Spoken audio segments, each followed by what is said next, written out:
எங்க ஹோட்டல்ல தனியாவே எங்க பாக்யா கஷ்டப்படுறத பார்த்த பழனிச்சாமி என்ன பண்றாங்கன்னா, பாக்யாட்ட வந்து பேசுறாங்க. "ஏங்க மேடம், கிச்சன்லயும் வேலை பார்க்கணும், இங்க வர்றவங்களையும் கவனிச்சுக்கணும். இது எவ்வளோ பெரிய கஷ்டம். பேசாம நீங்க கிச்சன்ல வேலை பார்க்கறதுக்காக ஒரு செஃப் ரெடி பண்ணா என்ன?" அப்படின்னு சொல்றாங்க. "அது எப்படி சார்? நான் இப்போ ஒரு பக்குவத்துல சொல்லிக் குடுத்துட்டுருக்கேன். வந்திருந்தா அவர் வேற மாதிரியான பக்குவத்துல சொல்லிக் குடுப்பாரு.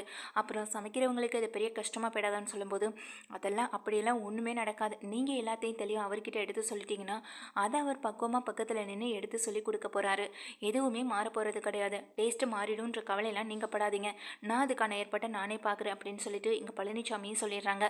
அதுக்கு பிறகு அன்னைக்கு நைட்டே பழனிச்சாமி வீட்டுக்கு போனதுக்கு பிறகு எங்க பாக்கியாவுக்கு ஃபோன் பண்றாங்க. ஃபோன் பண்றவங்க, "மேடம் நான் ரெடி பண்ணிட்டேன். நாளைக்கு காலையிலயுமே அவர் வந்துருவார்" அப்படின்னு சொல்ல, இத கேட்ட எங்க பாக்கியாவுக்கு பயங்கர சந்தோஷம். "உண்மையிலேவா சார்? எப்படி சார் இவ்வளோ சீக்கிரத்துல ரெடி பண்ணீங்கன்னு?" சொல்லி கேட்குறப்போ, "ஏற்கனவே எனக்கு தெரிஞ்சவர் தான். கொஞ்சம் அவர்கிட்ட நான் பேசி வச்சிருந்தேன். இப்போ அவரும் வந்துட்டு வேலை இல்லாம இருந்துட்டுருக்காரு. அவருக்கு இதுவும் உதவியா இருக்கும். உங்களுக்கும் இது உதவியா இருக்கும்." அப்படின்னு சொல்லி ஃபோனை வைக்க, "என்ன பாக்கியா, என்ன விஷயம்னு?" ஈஸ்வரி கேட்க, நடந்த விஷயத்த சொல்றாங்க. "பரவாயில்ல, இந்த தம்பியாவது நம்ம கஷ்டத்த புரிஞ்சு அப்பப்போ நமக்கு துணையா இருந்துகிட்டு இருக்கு. என்னெல்லாம் நமக்கு கோபி பக்கத்துல இருந்து செய்யணுமோ அதெல்லாம் தூரத்துல இருந்து இந்த பையன் செய்யறது எனக்கு கொஞ்சம் நிம்மதியாகவும் இருக்கு பாக்கியா" அப்படின்னு சொல்றாங்க. இங்க வந்துட்டு ஈஸ்வரி சொன்னதை கேட்டு பாக்கியாவும் சந்தோஷப்பட்டுட்டு இருக்க. அதுக்கு பிறகு பாக்கியா ஹோட்டலுக்கு போறாங்க. காலையிலே எங்க செஃப்பை கூட்டிட்டு வந்துடுறாங்க பழனிச்சாமி.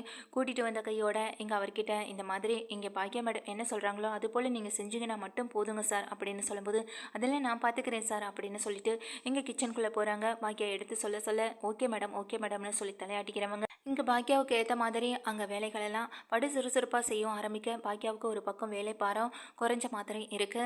எங்கள் பழனிசாமிக்கு ஃபோன் போட்டு சொல்கிறாங்க, "ரொம்ப நன்றிங்க சார், நான் இதை பற்றி கூட யோசிக்கிற நான் மனநிலைமையில இல்லை.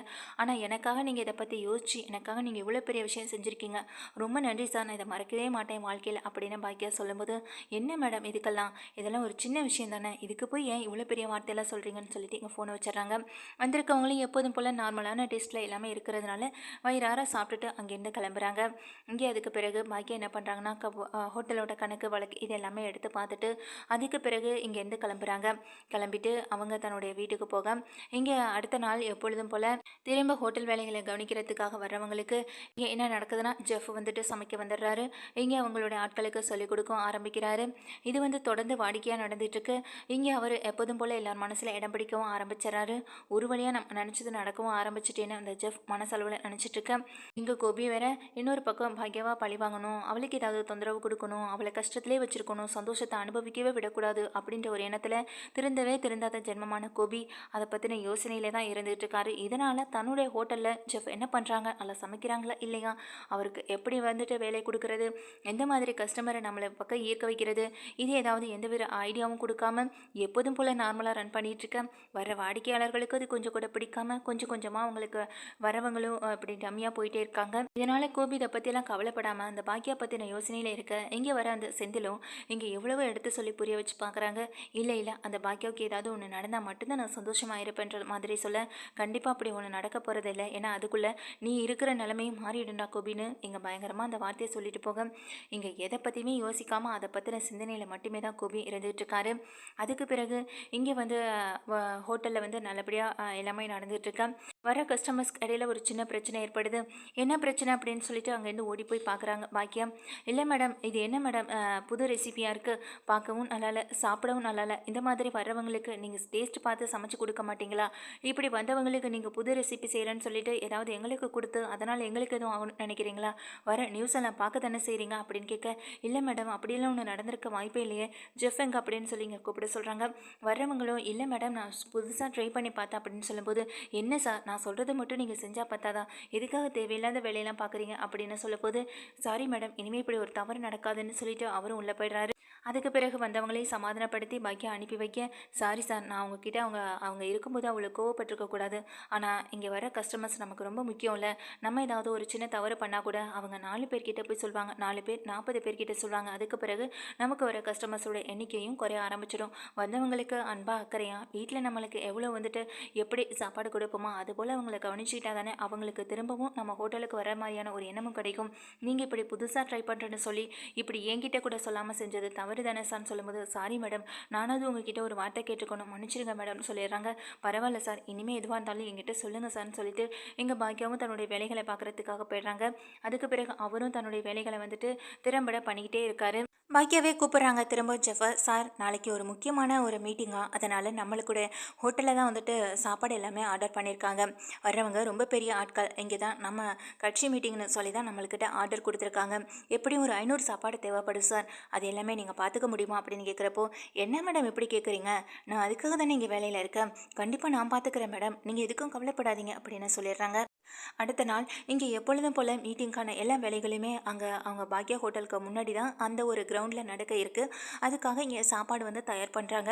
ஆட்களும் அதிகம் அப்படின்றதுனால சாப்பாடு கொஞ்சம் எக்ஸ்ட்ராவே தயார் பண்ணிப்போம், ஏன்னா நல்லா இருந்தால் இன்னும் கேட்டு கேட்டு கூட வாங்கி சாப்பிடுவாங்கள்ல அப்படின்னு நினச்சவங்க இங்கே எக்ஸ்ட்ரா சாப்பாடுகள் எல்லாத்தையுமே ரெடி பண்ணிடுறாங்க. வர்றவங்க எல்லாருக்குமே சாப்பாடை கொடுக்கணுன்றதுக்காக எங்கள் பாக்யா வெயிட் பண்ணிட்டு இருக்காங்க. ஆர்டர் ரொம்ப பெருசு, அதுக்காக பணமும் வந்துட்டு முன் பணமும் கொடுத்துட்டு போக இதை பழனிசாமி சாருக்கு ஃபோன் பண்ண விஷயத்த சொல்ல, சரிங்க மேடம், நானும் வந்துடுறேன், ஏன்னா கட்சி மீட்டிங் அப்படி இப்படினாலே ஏதாவது பிரச்சனைகள் வரதுக்கு வாய்ப்பு இருக்குது, நான் வேணால் வந்து பார்த்துக்கிறேன் மேடம் அப்படின்னு சொல்ல, இங்கே பழனிசாமியும் கொஞ்ச நேரத்துலேயே ஃபோன் கட் பண்ணிவிட்டு அதுக்கு பிறகு நேராக பாக்யாவுடைய ஹோட்டலுக்கு வந்துடுறாங்க. வந்தவங்க ஜெஃப் எப்படி நல்லா சமைக்கிறாரா அப்படின்னு கேட்குறப்போ, அதுக்கு எங்கள் பாக்யாவும் அதெல்லாம் நல்லா தான் சமைச்சிட்ருக்காரு அப்படின்னு சொல்கிறாங்க. சரி, அவர் எங்கே இருக்காரு அப்படின்னு எங்கள் வந்து பழனிசாமி கேட்குறாங்க.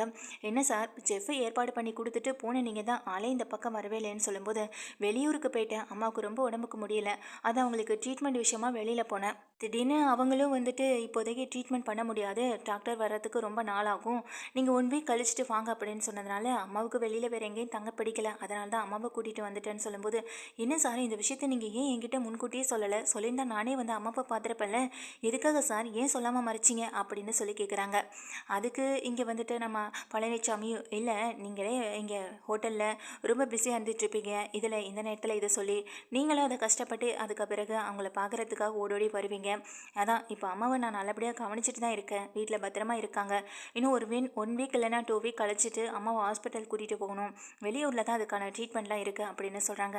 சரிங்க சார், நான் அம்மாவை ரொம்ப கேட்டதாக சொல்லுங்கள், எனக்கு டைம் கிடைக்கும்போது கண்டிப்பாக நான் அம்மா வந்து பார்த்துக்கிறேன்னு சொல்லிட்டு இருக்கப்பா சொல்கிறாங்க. இங்கே பாக்கியாவும் சரிங்க மேடம், இப்போ எந்த பிரச்சனையும் இல்லைல்ல அப்படின்னு சொல்லி கேட்குறப்போ, இது வரைக்கும் எந்த பிரச்சனையும் இல்லை, ஆமாம் ஜெஃப் எங்க அப்படின்னு சொல்லி கேட்குறாங்க. திரும்பவும் அவர் உள்ளே தான் சமையல் பண்ணிகிட்ருக்காரு, நான் கூப்பிடவான்னு கேட்குறாங்க. இல்லை இல்லை, அவர் சமைச்சிட்டு இருக்கட்டும், எதுக்கு தேவையில்லாமல் அப்படின்னு சொல்லிட்டு எங்கள் பழனிசாமியே இருந்துகிட்ருக்காங்க. கொஞ்ச நேரத்தில் எங்கள் சாப்பாடு எல்லாமே ரெடி ஆகிடுது. இங்கே உள்ளேருந்து வெளியில் வராங்க ஜெஃப்பும் வந்ததுமே இங்கே எல்லாருக்குமே சாப்பாடு எடுத்து வச்சிட்ருக்காங்க.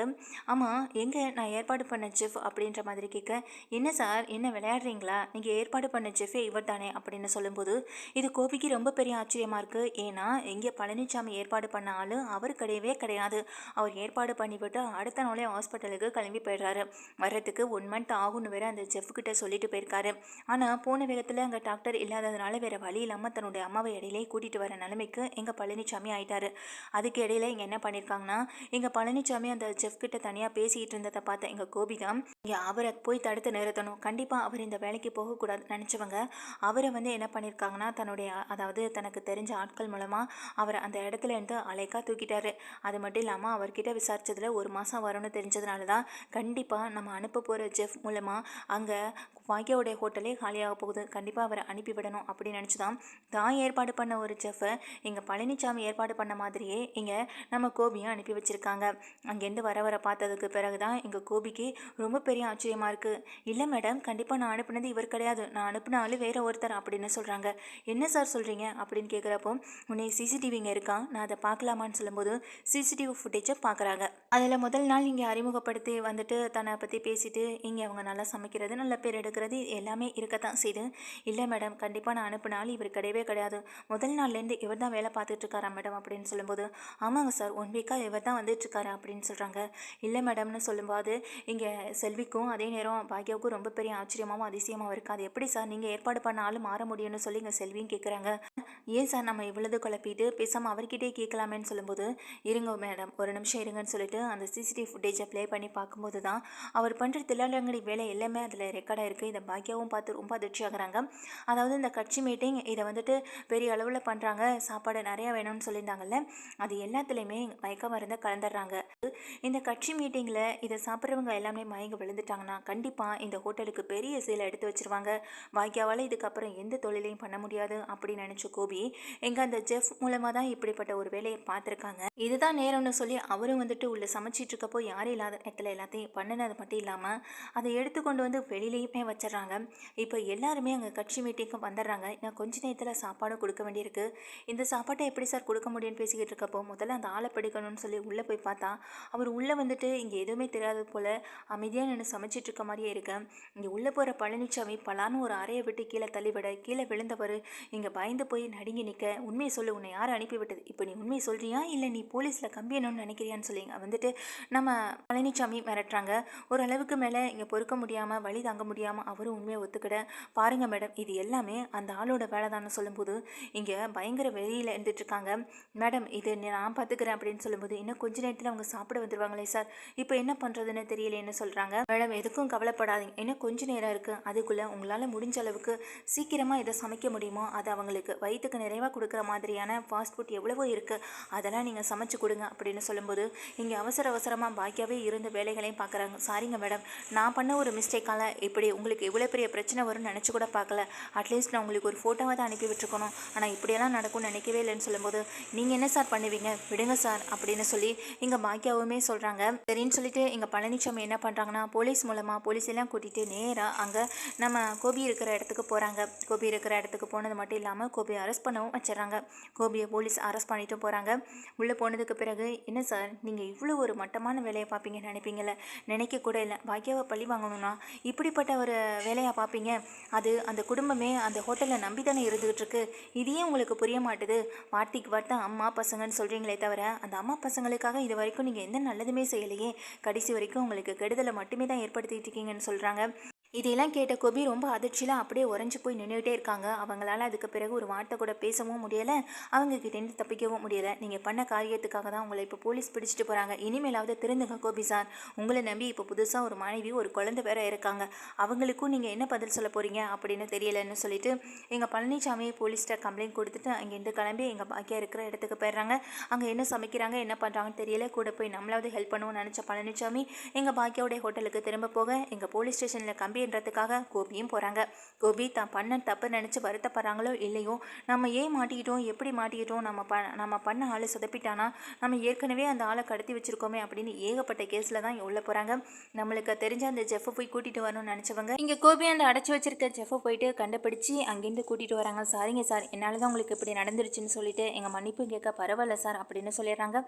இங்கே ஒரு வழியாக அவரையும் காப்பாற்றிடுறாங்க. அதுக்கு பிறகு எங்கள் கோபிக்கு அதாவது அதுக்கு பிறகு எங்கள் பாக்கியாவுக்கு துணையாக எல்லாருமே இருந்து சமைச்சு அங்கே கட்சி மீட்டிங்காக வந்தவங்களுக்கு அந்த சாப்பாடையும் ரெடி பண்ணி கொடுக்க இங்கே நிறைய பாராட்டுகளை பாக்கியா கவிச்சிக்கிட்டு இருக்க, இன்னொரு பக்கம் இது தான் பண்ண அசிங்கத்தை நினச்சி ஒரு பக்கம் இங்கே பார்த்தவங்க எல்லாமே காரி துப்பிட்டு இருக்காங்க கோபியை. என் பார்த்ததுக்கு எங்கள் ராதிகாவும் வேற அசிங்கப்பட்டு தான் நிற்கிறாங்க. அங்கே பக்கத்து வீடுகளில் இருக்க ஆட்கள் மூலமாகவும் ஊர் மக்கள் மூலமாகவும் ரொம்ப அசிங்கப்பட்டு நிற்கிறாங்க இங்கே கோபி பண்ண ஒரு விஷயத்தால். இதனால் ராதிகாவுமே பயங்கர கோபத்தில் தான் இருந்துகிட்டு இருக்காங்க எங்கள் கோபி மேலே.